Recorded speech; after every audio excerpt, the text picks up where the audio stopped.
Hello hi नमस्ते आदाब सत श्री अकाल की हाल चाल कैसे आप लोग। मैं कुलदीप भंडारी स्वागत करता हूं आपका नेक्स्ट टॉपर्स के इस अमेजिंग से प्लेटफॉर्म पे जहां पे हम बनाते हैं देश का भविष्य।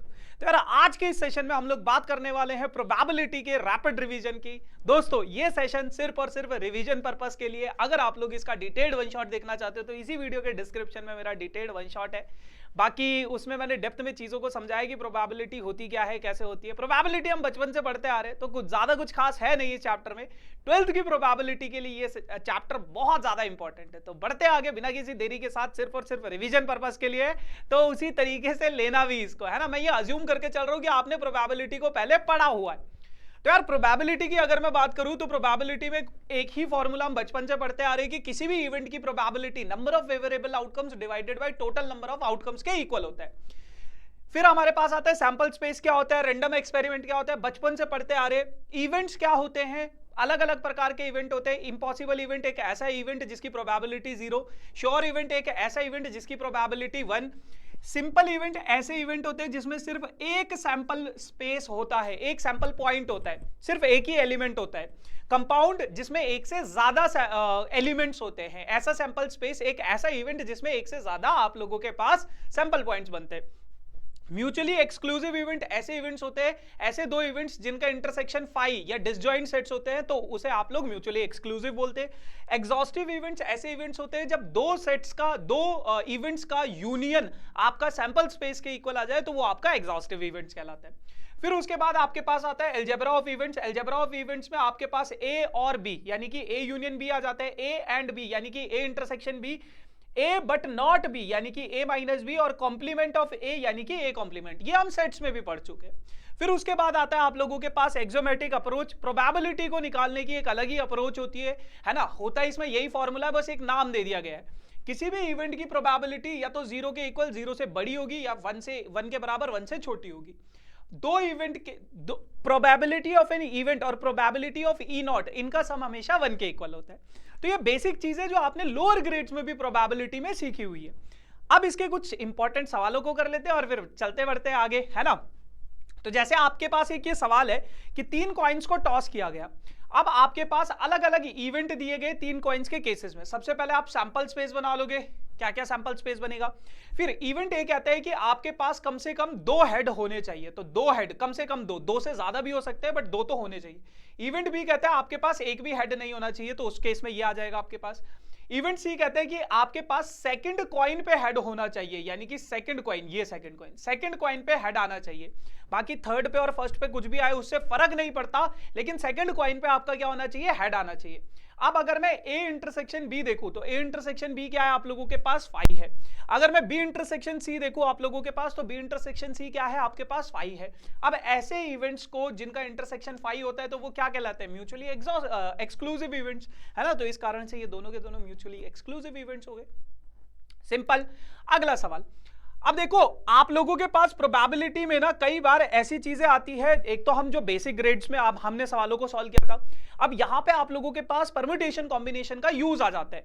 तो हमेशा याद रखना, जैसे एक बहुत सिंपल सा केस देता हूं मैं। एक बैग है, उस बैग में 6 व्हाइट बॉल है, 4 रेड बॉल है और 3 ग्रीन बॉल है, मान लो, है ना। अब अगर मुझे एक बॉल निकालनी है तो क्या प्रोबेबिलिटी होगी कि वो रेड होगी, तो वो हम बेसिक तरीके से जैसे करते थे। लेकिन अगर मुझे 3 बॉल निकालनी हो और तीनों बॉलों में कंडीशन दे दी, एक व्हाइट है, एक ब्लैक है, मतलब एक रेड है और एक ग्रीन है, ऐसे केसेस में आप परम्यूटेशन कॉम्बिनेशन का यूज करते हो। ठीक है, बहुत सिंपल सी चीज है। अगर एक बॉल निकालनी है, बेसिक कॉन्सेप्ट के साथ जाओ। एक से ज्यादा बॉल निकालनी है तो आप वहां पे परम्यूटेशन कॉम्बिनेशन का यूज करते हो। अब जैसे ये सवाल क्या कहता है कि एक बैग है जिसमें 6 रेड, 4 व्हाइट और 8 ब्लू बॉल है, तो टोटल कितनी बॉल हो गई, 18 बॉल हो गई। अब बहुत सारे बच्चे टोटल नंबर ऑफ आउटकम्स को 18 ले लेते हैं। टोटल नंबर ऑफ आउटकम्स अब आपके 18 नहीं है, आपको 3 बॉल सेलेक्ट करनी है। तो 3 बॉल आप सेलेक्ट करोगे तो सबसे पहले आप वो 3 बॉल के पेयर बनाओगे। तीनों की तीनों रेड भी हो सकती हैं, तीनों की तीनों ग्रीन भी हो सकती हैं, तो एक रेड 2 ग्रीन भी हो सकती है, एक रेड और दो रेड 1 ग्रीन, कुछ भी अलग अलग कॉम्बिनेशंस बन सकते हैं। तो जो अब इसका टोटल नंबर ऑफ आउटकम्स होगा वो कैसे बनेगा, वो 18 बॉलों में से जो आप 3 बॉल सेलेक्ट करोगे तो कितने पेयर्स बन सकते हैं, कितने कॉम्बिनेशन बन सकते हैं 3-3 बॉल्स के, सबसे पहले आप वो बनाओगे। तो ये आपके पास टोटल नंबर ऑफ आउटकम्स हो गए। अगर मैं बात करूं फेवरेबल आउटकम्स की, तो उसमें क्या है, एक रेड एक ब्लू एंड वन व्हाइट। अब एंड है तो मल्टीप्लाई आएगा, 6 में से एक रेड सेलेक्ट करनी है, 8 में से एक ब्लू सेलेक्ट करनी है, 4 में से एक व्हाइट सेलेक्ट करनी है। तो इस तरीके से आप लोगों के पास प्रोबेबिलिटी ऑफ इवेंट क्या हो जाएगा, ये हो जाएगा। सॉल्व करोगे तो 4/17 आ जाएगा। सिंपल। अगला सवाल क्या कहता है, बहुत सिंपल सा सवाल है। आपके पास 52 कार्ड्स है, 52 कार्ड्स में से आपको एक कार्ड निकालना है, एक कार्ड निकालना। अब डायमंड, कितने डायमंड है टोटल, 13 डायमंड है, तो 13/52 यानी कि 1/4 उसकी प्रोबेबिलिटी होगी। नॉट एन एस, एस नहीं है तो 48/52 यानी कि 12/4, अरे 12/13, अरे अरे अरे अरे गड़बड़, 12/13 हो जाएगा। ठीक है, यहां पे black card, total black card कितने हैं, 26 ब्लैक कार्ड है, तो 26/52 क्या हो जाएगी उसकी प्रोबेबिलिटी यानी कि 1/2। ठीक है, और अगर डायमंड ना आने की प्रोबेबिलिटी, देखो डायमंड आने की प्रोबेबिलिटी कितनी थी, 1/4, तो डायमंड ना आने की प्रोबेबिलिटी क्या हो जाएगी, 1 - 1/4 यानी कि 3/4। ब्लैक कार्ड नहीं होना चाहिए यानी कि 1 - 1/2 यानी कि 1/2। ब्लैक कार्ड आने की प्रोबेबिलिटी, ये तो बहुत सिंपल सा था जो आपने लोअर ग्रेड्स में भी सीखा है। लेकिन कभी कभार इस सवाल से पहले एक काम करते हैं, ये वाला कर लेते हैं। जब आपके पास ऐसा सवाल आता है, कहता है कि 52 कार्ड्स है, 52 में से आपको 7 कार्ड सेलेक्ट करने, 52 में से 7 कार्ड सेलेक्ट करने। अब एक कार्ड सेलेक्ट नहीं करना है, 7 कार्ड सेलेक्ट करने। तो सबसे पहले टोटल नंबर ऑफ आउटकम्स क्या हो जाएगा आपके पास, 52 में से 7 कार्ड सेलेक्ट करने, तो उसमें से जो भी चीजें वो पूछेगा वो अलग है, लेकिन टोटल नंबर ऑफ आउटकम्स क्या हो जाएगा, ये हो जाएगा। क्योंकि मैंने आपको बताया जब भी एक से ज्यादा कार्ड सेलेक्ट करोगे या एक से ज्यादा इवेंट्स पैरेलली हो रहे होंगे तो वहां पे कॉम्बिनेशन का यूज आ जाएगा। तो ये हो गया। अब उसने क्या कहता है, सारे के सारे किंग होने चाहिए। अब किंग कितने होते टोटल, किंग तो आपके पास 4 होते, 4 से ज्यादा किंग होते नहीं है। अब 4 अगर किंग हैं तो 3 जो कार्ड होंगे, बाकी के बचे हुए कार्ड होंगे, एनी अदर कार्ड्स होंगे। तो आपके पास क्या बोला गया है, 4 किंग थे, 4 में से चारों के चारों किंग वहां पे होने चाहिए, क्योंकि उसने बोला था ऑल किंग प्रेजेंट होने चाहिए उस 7 कार्ड्स में। इसका मतलब ये नहीं है कि 7 के 7 किंग होने चाहिए, 7 तो किंग होते ही नहीं है। तो 4 में से 7 में से 4 कार्ड्स तो किंग के होंगे और 3 कार्ड क्या होंगे, जो बाकी के 48 कार्ड बचे हुए हैं उनमें से कोई 3 कार्ड सेलेक्ट करने। तो इस इवेंट की प्रोबेबिलिटी ये हो जाएगी। एंड मल्टीप्लाई इसलिए क्योंकि एंड है। अब उसने बोला 3 किंग होने चाहिए, 3 किंग, तो 4 में से 3 किंग तो आपके पास सेलेक्ट कर लिया आपने, और बाकी जो 48 कार्ड बचे हुए हैं उनमें से कितने सेलेक्ट करोगे, 4 सेलेक्ट करोगे, है ना, तभी तो 7 कार्ड्स बनेंगे आपके पास। तो ये मल्टीप्लाई, ये इसकी प्रोबेबिलिटी। अब उसने बोला एटलीस्ट 3 किंग होने चाहिए।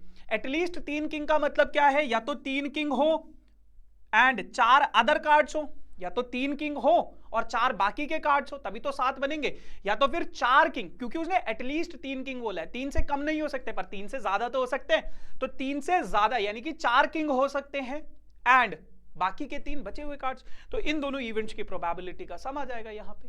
क्लियर है? तो ऐसे ये वाला सवाल करना था। अब एक बहुत प्यारा सा सवाल है, कहते हैं कि 2 बच्चे हैं, एक है बेटा अनिल और एक है आशिमा।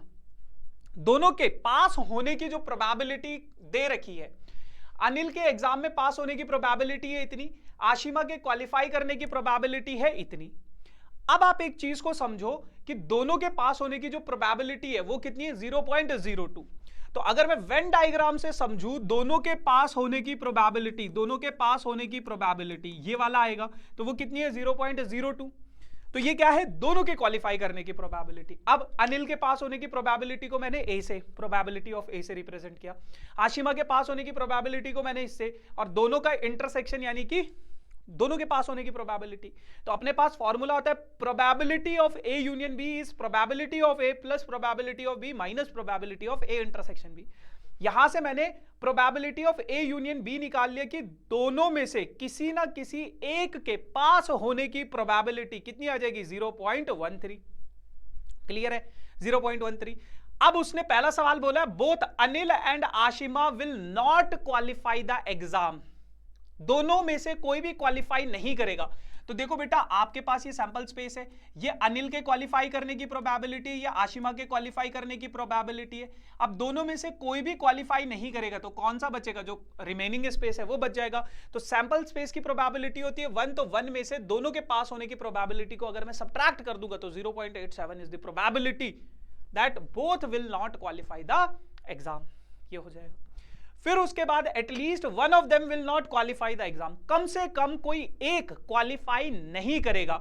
तो दोनों के क्वालिफाई करने की प्रोबेबिलिटी कितनी है 0.02। तो अगर मैं 1 में से माइनस कर दूं तो दोनों में से कोई एक क्वालिफाई करेगा और एक क्वालिफाई नहीं करेगा, है ना। ऐसा भी होगा, देखो सेकंड वाले को समझो थोड़ा ध्यान से, वो कह रहा है कि कम से कम एक क्वालिफाई नहीं करना चाहिए।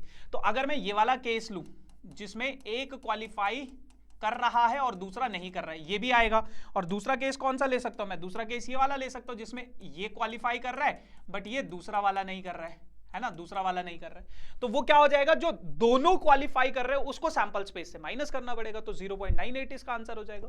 उसी तरीके से only one of them will qualify the examination, सिर्फ कोई एक क्वालिफाई करना चाहिए, या तो अनिल होगा या तो आशिमा, दोनों नहीं, या तो अनिल होगा या तो आशिमा होगा। तो दोनों के क्वालिफाई करने की प्रोबेबिलिटी कितनी है 0.13। अब 0.13 में कौन से लोग होंगे, ये वाले भी तो लोग आएंगे, तो इसको माइनस कर दो 0.02 से, तो ये आपके पास आ जाएगा 0.11 इज द प्रोबेबिलिटी दैट कोई एक पास होगा, या तो अनिल होगा वो या तो आशिमा होगी, दोनों के पास होने का नहीं है। ठीक है जी, चलो ये वाला सवाल अपन लोग कर चुके थे। अब ये आखिरी सवाल है और बहुत इंपॉर्टेंट सवाल है। कहता है क्या कि एक रिले रेस है जिसमें 5 टीम है, ए बी सी डी और ई। अब वो कहता है कि पहले 3 प्लेसेस, किसकी बात हो रही है, पहले 3 places, first place, second place, third place, पहले 3 प्लेस पे क्या प्रोबेबिलिटी है कि पहले प्लेस पे ए आए, फिर बी आए और फिर सी आए, ये सीक्वेंस होना चाहिए। तो इसकी क्या प्रोबेबिलिटी है, सबसे पहले आप टोटल नंबर ऑफ आउटकम्स देखो। तो अगर मैं टोटल नंबर ऑफ आउटकम्स देखूं तो देखो पहले प्लेस पे 5 में से कोई भी आ सकता है ना, ए भी आ सकता है, बी भी आ सकता है, सी भी, डी भी, ई भी, कोई भी आ सकता है अगर मैं टोटल आउटकम्स की बात कर रहा हूं। दूसरे प्लेस पे भी अब एक अगर फर्स्ट प्लेस पे आ गया है तो वो सेकंड प्लेस पे नहीं आ सकता, क्योंकि यहां पे रिपीटिशन नॉट अलाउड वाला केस होगा। क्यों, क्योंकि ए अगर फर्स्ट आ गया तो वो थर्ड नहीं आ सकता, वो सेकंड नहीं आ सकता है। और ये वाले पे कितने लोग बच गए, फिर 3, तो इनका टोटल नंबर ऑफ आउटकम्स कितना हो जाएगा, 60 हो जाएगा। 60 क्या है टोटल नंबर ऑफ आउटकम्स। अब पहले 3 प्लेसेस की अगर मैं आप लोगों को कहानी सुनाऊं तो उसने बोला कि पहले प्लेस पे ए आना चाहिए, फिक्स है। तो कितने तरीकों से मैं पहले प्लेस पे ए को डाल सकता हूं, सिर्फ एक ही है ना, आपके पास ए कितने है, सिर्फ एक है। तो पहले प्लेस पे कितने तरीकों से आ सकता है, ये एक तरीके से। दूसरे प्लेस पे सिर्फ बी आना चाहिए, कितने तरीकों से, एक तरीके से। तीसरे प्लेस पे सिर्फ सी आना चाहिए, कितने तरीकों से, एक तरीके से। तो नंबर ऑफ फेवरेबल आउटकम्स क्या हो जाएगा, 1 × 1 × 1 यानी कि 1 आ जाएगा। तो प्रोबेबिलिटी ऑफ दिस इवेंट क्या हो जाएगा आप लोगों के पास, प्रोबेबिलिटी ऑफ दिस इवेंट क्या हो जाएगा आपके पास 1/60 हो जाएगा। अब उसी तरीके से अगर मैं दूसरे वाले केस की बात करूं, कहता है कि पहले 3 प्लेसेस पे ए, बी और सी में से कोई भी आ सकता है, यानी कि सीक्वेंस ये भी हो सकता है, ऐसा भी हो सकता है कि बी फर्स्ट आए, ए सेकंड आए, सी थर्ड आए, ऐसा भी हो सकता है कि सी फर्स्ट आया, ए सेकंड आया, बी थर्ड आया, कुछ भी हो सकता है। तो देखो पहले 3 ऑप्शन है आपके पास पहले प्लेस के लिए, तीनों में से कोई भी आ सकता है। अब एक अगर यहां पे आ गया, मान लो यहां पे सी आ गया, तो अब सी यहां पे नहीं आ सकता, तो अब कितने बच गए, 2 बच गए। फिर आखिरी में कितना बच गया, 1 बच गया।